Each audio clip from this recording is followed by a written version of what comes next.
ቆይ ለምን እኔ አልሄድም ማለት ምን አይነት ዕቃ ቢሆን ነው? አልታዘሽ ራሷ እንዳጣን ልካታለሁ። ይሄን እኮ የሚጠቅም ዕቃ ቢሆን ነው። እንግዲህ ጀመረሽ ሂጂ ታዲያ ሂጂና እዛ ስትደርሺ ደውዪ። እሱ እኔን ሄዳ አይፈልግማ። እሱ አትበይው እንዴ አባትሽን እሱ ታያለሽ እንዴ? እንዴ የዘንድሮ ልጆች ወይ ስነ ስርዓት የላችሁ ወይ ባህሪ የላችሁ። እንዴት አድርጎ ነው የፈጠራችሁ? እማዬ ሰላም ስትመጣ ለምን እንደደነገጠች መጠየቅ አለብሽ። ደግሞ ከደነገጠች ቤት አይደለም። ቆይ አባዬ ኬት ላይ ያገኘት ይችላል? ወይ ስማ ደግሞ ናታንና ግቢ ይውላል። በዚያ አያያዝሽ አቃጥለሽ ነው የምትደፊው። እውነቴን እኮ ነው እማዬ። ቆይ አባዬ የት አግኝቷት ሆስፒታል የወሰዳት? እስኪ አንቺ ንገሪኝ ወይዘሪት፣ እስኪ አንቺ ንገሪኝ። ቆይ ምንድነው አስብሽ? ይሄ የተገናኙ ይመስልሻል? እኔ እንጃ እማዬ። እና ታዲያ አንቺ ራስሽ መልስ ሰጣሽለትን ጉዳይ ነው እኔን የምትጠይቂ ነው ወይስ የሆነ ጥርጣሬ አይምሮ ውስጥ ልታስቀምጪ እየሞከርሽ ነው?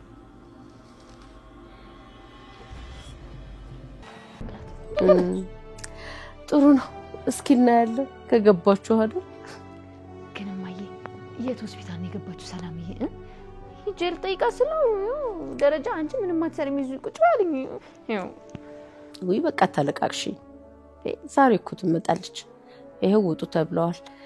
ልምጣ ብዬው ነበር አይሆንም እየመጣን ነው ስላለኝ ነው የቀረሁት። ያው ዛሬ ካልመጣች ግን ሂጅ ጠይቃታለሁ። ሂጅ ጠይቃታለሁ። ትመጣለች አልኩሽ እኮ ዳጣ። እየመጡ ነው። ይልቅ ቤቱን ሰንዳ አድርጉት እስኪ። ጎሽ እሺ ግን ማለት ነው በኋላ ሰላምዬ ስትመጣ ትመሰክሪልኛለሽ። ለምን መጣሽ አልጠየቅሽኝም ካለች ደረጃ እምቢልኝ እንደነበር ትመሰክሪልኛለሽ። እባክሽ። ሰላም ውዴ ቻናሌ ቤተሰቦች እንዴት ናችሁልኝ? እንኳን ወደ ቻናሌ በሰላም መጣችሁልኝ። ዳጣ ድራማ እንግዲህ ዳጣ ድራማ ላይ በባለፈው ክፍል ላይ ሰላም ሆስፒታል እንደገባች ራሷን ስታ አይተን ነበረ። ምክንያቱም እንግዲህ የገዛ ልጇ ዳጣ አብራት እየኖረች ነገር ግን ልጇ መሆኗን አለማወቋ በጣም አስደንግጧታል። በእርግጥ አቶ ደረጀ ቀድሞ አስጠንቅቋት ነበረ፣ ልጅሽ በህይወት አለች፣ ነገር ግን ራስሽን አረጋጊ እንዳደነግጭ ብሏታል። ያው ግን ያለችበት ሁኔታ እንግዲህ ይሄንን መቆጣጠር አልቻለችም። ልጅሽ ዳጣ ናት ሲላት አቶ ደረጀ ማመን ስላልቻለች ራሷን ስታ ወድቃለች። እንግዲህ ከዚህ ቀደም ዳጣ እዛ ቤት እግሯ ከረገጠ ቀን ጀምሮ ሰላም ስለ ዳጣ አብዝታ ታስብ ነበረ። ያው የእናትና የልጅ ነገር አለ አይደለ? የመሳሳብ ነገር አለ። ውስጧ ስለሚነግራት እንደ ልጇ ነው የምትሳሳላት። በጣም ነው የምትወዳት እና ዳጣም ደግሞ ለሷ ልዩ ክብር አላት። ግን በፍጹም እናቴ ትሆናለች ብላ ልታስብ አልቻለችም። ሰላም ግን እንዲሁ ጥርጣሬ ነበራት። ለዛም ነበር እንግዲህ ናታንን አውጣጣት፣ ቤተሰቦቿ እነማን እንደሆኑ፣ ከየት እንደመጣች፣ እውነት እሷ የሲሳይ ልጅ ናት ወይ፣ እውነት ድሬዳዋ ነው ወይ የተወለደችው፣ በደንብ ስለሷ አጣራለች ብላ ምክንያቱም የሆነ ታሪክ አላት። እዚህ ቀደም የጠፋች ልጅ አለቻት። ከዛ ደግሞ ድንገት እነ ደረጀ ቤት የሆነች ልጅ ትመጣለች ከስንት ዓመታት በኋላ ማለት ነውና የማይመስል ነገር ሆነባት። በዛ ላይ ደግሞ ባየቻት ቁጥር ውስጧ ስለሚደነግጥ ስለ ዳጣ ማወቅ በጣም ትፈልግ ነበር ሰላም። ነገር ግን ዳጣ ደግሞ አባቷ ይህን ሚስጥር ለማንም እንዳትነግሪ እኔ ለባለቤት እስከምነግራትና ቤተሰቡ እስኪያውቅ ድረስ እባክሽ ሚስጥር ይሁን የኔና ያንቺ የአባትና የልጅ ነገር። በዛ ላይ ስለ እናቷም ስትጠይቀው የሆነ ቀን ለሁሉም መልስ አለ ብሏት ነበረ። ለዛም እንግዲህ ዳጣም አቶ ደረጀ የነገራትን ነገር በመተግበር ላይ ትገኝ ነበረ። አባቴ ሲሳይ ነው የድሬዳዋ ልጅ ነኝ እያለች ለብዙ ጊዜ እንግዲህ ሰላም ግን ይህን ነገር ማመንም አልፈለገችም። አብዝታ ስለሷ ማወቅ ትፈልግ ነበር። እንደውም የሆነ ጊዜ በግድ ሁሉ እንድትናገር ልታደርጋት ነበር። እንዴት ነው እዚህ ቤት ልኖር የቻልሽው? ማነሽ? ስላስተዳደግሽ፣ ስለ ውልደትሽ ተናገር እያለች ያው የሆነ ህመም ስላለባት ነው እሷ የምትጠራጠረው። የኔ ልጅ ልትሆን ትችላለች ብላ ስላሰበች ነውና ደረጀንም እንግዲህ ልጅን ፈልግልኝ ማለት የጀመረችው ዳጣን ካየች ጊዜ በኋላ ነው። ልጅን ፈልግልኝ። መጀመሪያ ላይ ግን በቀል ነበረ ያሰበችው። እሱ እኔን አስገድዶ ደፍሮኝ ከዛ ደግሞ ልጄን ያረገዝኳትን የወለድኳትን ልጅ ነጥቆ ጥሎብኛል። ስለዚህ ያንን ነውሩን ዛሬ ያችኛዋ ልጅን ቢጥልብኝና ማለት አሁን ላይ የለችም ወይ በህይወትም አትኖርም ብላ ነበር ሰላም የምታስበው። ለበቀል ብላ እንግዲህ ሌላ ልጅ ከሱ አርግዛለች። ትንሽ በሚያስጠላ ሁኔታ ማለት ነው። ያው ደስ አይልም፣ ግን እሱን ለማዋረድ ትፈልግ ነበር። ያደረገባትን ነገር መልሳ እሱን ያኔ በገና ለገና ትዳሩ እንዳይፈርስ ስህተቱን በስህተት ስላረመ ነው እንግዲህ እና የዘራውን ያጭዳን ብላ ድጋሚ ከሱ አርግዛ ነበረ። ነገር ግን እንግዲህ ችኛዋ ልጇም ተገኝታለች ሰላም። አሁን ላይ እንግዲህ ዳጣ የሰላም ልጅ መሆኗ አሁን ላይ ይፋ ሆኗል። ደረጀ ይህን ነገር እንግዲህ ለሰላም ነግሯታል ማለት ነው። ሰላም ዳጣ ልጇ መሆኗን ባወቀች ቅጽበት እንግዲህ ሆስፒታል ለተወሰነ ቀን ገብታ ነበረ። ራሷንም ስታ ስለነበረ ምንም ነገር ስለ ዳጣ መጠየቅም ማውራትም አልቻለችም። ነገር ግን እንደነቃች ነበረ እንግዲህ በሰዓቱ አብራት የነበረችው ማርታ ስለነበረች ለማርታ እሷ እንድትመጣላት ጠይቃለች። ዳጣ ትምጣልኝ ስትል ትንሽ ግራ አጋባት። እንዴት ነው የሁሉ ሰው እያለ ዳጣን ብቻ የፈለገችው? ገና እንደነቃች ዳጣን ነበር ያለችው እያሉ እንግዲህ ይህን ነገር ሲሰማ አቶ ደረጀ ደነግጦ ነበረ። ሁሉንም ነገር ሰላም የተናገረች መስሎት ነበር ለማርታ። ነገር ግን አሁንም ተርፈዋል። ብቻ አሁንም ድብብቆሹ እንደቀጠለ ነው ለሚስቱ ማለት ነው። ነገር ግን አንድ ነገር እንግዲህ ናታን ያስብና ከወይዘሮ ማርታ ጋር ቁጭ ብለው እያወሩ ነበረ። ወይዘሮ ማርታ አብዝታ ስለ ዳጣ እየጠየቀችው ነበር። እሱ ግን በመካከላቸው ስላለ ግንኙነት የጠየቀችው ስለመሰለው እኔና ዳጣ እኮ ምንም ነገር የለንም እያለ እንግዲህ ነገሩን ለመሸፋፈን ሲሞክር እኔ መቻላቸው አልኩኝ፣ እኔ ስለ ጤንነቷን የጠየቅኩ እያለች ስለ ቤተሰቦቿን በዛው ማውራት ይጀምራሉ ማለት ነው። ስለ ዳጣ ስለ አባቷ ሲሳይ ማለት ነው። እንግዲህ ማርታ የምታውቀው የዳጣ አባት ሲሳይ ማለት ነው ከሚስቱ ውጭ ወልዶ እነሱ ቤት እንደደበቃት ዳጣን እንደዛ ነው የምታስበው። ስለ ዳጣ የሲሳይ ሚስት ስለማታውቅ እነሱ ቤት እየደበቃት ነው የመሰላትና እንግዲህ ስለዚህ ነገር ስታወራው ናታን ግን አንድ ነገር እሷን መጠየቅ ፈለገ። ለምሳሌ ሲሳይ ያንቺ ባል ቢሆንና እንደዚህ አይነት ነገር ቢያደርግ ይቅርታ ታረጊለታለሽ ወይ? ምላሽሽ ምን ሊሆን ይችላል? ሰው ይሳሳታል፣ ሰው ፍጹም አይደለም ብሎ እንግዲህ መጽሐፍ ቅዱስ ውስጥ በመግባት እንግዲህ እንዴት ቅዱሳን ሰዎች የነበሩ ሰዎች እንዴት እንደተሳሳቱ እነ ቅዱስ ዳዊትን እየጠቀሰ ብቻ በጣም ስማርት ልጅ ነው በነገራችን ላይ ናታን። እንዴት እንደተሳሳቱ ማለት ስህተት እንደሰሩ እና ከሰው ስህተት እንዴት ይጠፋሉ ብለው እንግዲህ ናታን ማርታን ምን ታስባለች የሚለውን ለማወቅ በተደጋጋሚ እየጠየቃት ነበረ። እሷ ግን መቼም ይቅርታ አላረግም፣ እንዴት ማለት በቃ የኔ ባል በእርግጥ እንደዛ ስለማያደርግ ደርዬ እንደዛ ስለማያደርግብኝ አስቤውም አላቅም እያለች እንግዲህ ማርታ ጉዷን አላወቀችም። ነገር ግን ባሌ እንደዛ ስለማያደርግ አስቤውም አልሜውም አላቅም፣ ቦታው ላይ በሆን ግን ምን ላደርግ እንደምችል አላውቅም፣ ግን ይቅርታ አላደርግለትም ስትል እንግዲህ ናታን ደግሞ ቀድሞ እንግዲህ ነገሩን ማወቅ ይፈልጋል። ምክንያቱም እውነታውን አውቋል።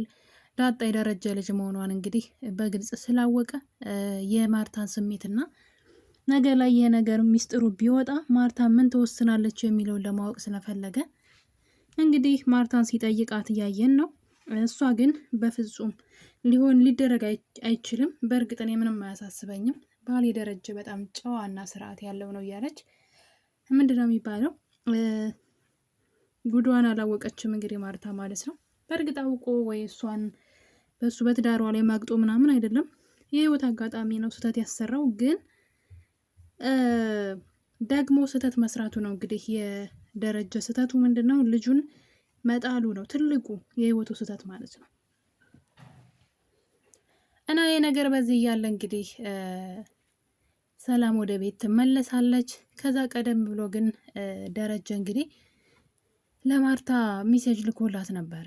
ዳጣን ወደ ድሮ ሰፈራችን ላኪያት ብሎ እንግዲህ ሰላም ስታገኛት ዘላ እንዳታቅፋት ፈልጎ ይሆን አላቅም፣ ለምን እንደፈለገ አላቅም። ብቻ ዳጣ ከዛ ቤት እንድትሄድ እንድትልካት ይናገራል። ሚሴጅ ነው የላከው። ይህ እንደምታውቁት እንግዲህ ተጠራጣሪዋና ሰላይዋ አብጌል ማለት ነው። የሰውን ነገር መጎርጎር፣ ምንም ነገር ማወቅ፣ እሷ የማታውቀው ነገር እንዲኖር የማትፈልገው አብጌል የእናቷን ስልክ እንደምታዩት ተደብቃ አንስታ ስትጎረ እያየች ነበር፣ አባቷ የላከውን ሜሴጅ ማለት ነው። እና እዚህ ጋር እንግዲህ ማርታ በጣም ተማራ ነበረ ስትናገራት የነበረው። ምክንያቱም አባቷን እንግዲህ ጣል ጣል በማድረግ አብጌል ግን ተነግራም ተመክራም የማትሰማ ልጅ ናት። በጣም ነው የሚገርመው። ማርታ ልጁን አባት ነው እንጂ በጣም ነው ማለት አንዳንዴ ምንም የማታደርጉት በቃ ቆርጣችሁ የማጥሉት ልጅ የለም። እንደዛ አይነት መሆን በጣም ከባድ ነውና አባቷ በተለይ በጣም ነው ያዘነባት። እንዴት እኔን አባትሽን በዚህ መጠን እንዴት ማለት አስቡ። የወለድና እናት አባቶቻችሁን እናንተ ስትሰልሏቸው እናንተ እነሱን ለመጣል እንግዲህ ስትጥሩ ማለት ነው። እሷ እኮ እንደዛ ነው እያደረገች ያለችው። እና እንግዲህ እናትየዋ አባትሽ በዚህ ምድር ላይ በባትሪ ተፈልጎ የማይገኝ ውድ አባት ነው፣ አንቺ ግን የምትኖሪውን ህይወት ሁሉ የምትኖሪው በሱ ነው እና በጣም ብዙ ነገር ስትነግራት ነበር። ግን በፍጹም ወደ ውስጡ አታስገባም። በቃ እንዲህ ናት አብጌል። እና ያው መጀመሪያ ህፃን እያለች ነበረ ቆንጥጦና ገርፎ ማሳደግና አሁን ላይ ግን በፍጹም ከቁጥጥር ውጭ ናት። ጭራሽ አሁን ለሌላ ነገር እያሰበች ትገኛለች። ሰላም ራሷን ስታ ሆስፒታል መግባቷ ሳያሳስባት ለምን ነበር ምን ወሬ ሰምታ ነው ራሷን ስታ የወደቀችው የሚል ወሬ ነበር ስታወራ ስትጠይቅ፣ ወይም ደግሞ ስለ ጉዳዩ ስታነፈንፍ የነበረው ምን ሚስጥር ብትሰማ ነው ራሷን ስታ ሰላም የወደቀችው እያለች ጥያቄ ጀምራለች። ይህ በዚህ ያለ እንግዲህ ደግሞ አባቷ የላከውን ሜሴጅ በማየት ምን ተላከ ብላይ እናቷን ሜሴጅ ስታያየናት ነው። እና እንግዲህ አባትየው ዳጣ ሂዳ የምታመጣውን እቃ እኔ ሄጄ ካላመጣሁት ምን ቢሆን ነው ምን ሚስጥር ቢሆን ነው እያለች ያው ተጠራጣሪነቷን ቀጥላለች። ሌላው ደግሞ እንግዲህ ሰላም ልትወልድ ነው ወይ ሰላም ብቻ ትውለድ እንጂ ልጁን አስመረምረዋለሁ እያለች ትገኛለች። እንግዲህ አብጌል አሁን ላይ የሰላም ልጅ ሲወለድ ከአባቷ ጋር ልታስመረምረው ወይም ደግሞ ከናታን ጋር ከሶስታቸው ጋራ ከሁለቱ አያልፍም ልጁ፣ ስለዚህ አስመረምራለሁ እያለች ትገኛለች። ግርም ያለ ነገር እውነቱን የደረሰችበት ቀን ግን ወስዳ ልታሳይ ነው። ሰላም መቼም ቢሆን ልጁ የአቶ ደረጃ እንደሆነ አትናገርም። አሁን ያረገዘችው ልጅ በፍጹም አትናገርም። ምክንያቱም ጥፋቱም ስህተቱም የራሷ ነው። ልጇን ይዛ ብቻ ነው የምትኖረው። ነገር ግን እውነት ያው ተደብቆ አይቀርም አይደለ? አብጌል ትመስለኛለች ይህንን ነገር እንግዲህ እንዳለችው እንደፎገረችው ሰላም ስትወልድ የልጇን እንትን ጸጉር ወስዳ እንግዲህ ወይ ከአባቷ ጋር ወይ ከናታን ጋር ይህንን ማስመርመሯ የማይቀር ነው። ያኔ እንግዲህ እውነቱ ይወጣል ማለት ነው። ተደብቆ አይቀርም። ሰላም ልደብቀው እስከ ዘላለሙ ሚስጥሩ የራሴ ይሁን ብትልም አብጌል እያለች ግን በፍጹም እንደዛ ማድረግ አትችልም። ስለዚህ አብጌል የቤተሰቦቿን ቤት የምታፈርስ ይመስለኛል በዚህ አካሄዷ እና አወዳደቋም ጥሩ አይመስለኝም። በዛ ላይ በግድ ናታንን ካላገባሁኝ ሙች እገኛለሁ እያለች ትገኛለች። እናቷ ደግሞ ልጇ ጥሩ ሴት ስላልሆነች የሚፈልጋትም ሆነ የሚያያት ወንድ እንደሌለ ስላወቀች በግድ ናታን ላይ ልትጭናት ትፈልጋለች። ናታን ለጫና እያደረገች ናታን እንዲያገባትና እሱ እንዲችላት ትፈልጋለች። ሰላም ወደ ቤት ስትመጣ ዳጣ አልነበረችም እና በርበሩን ነበር የምታየው የምጠብቀው በርበሩን።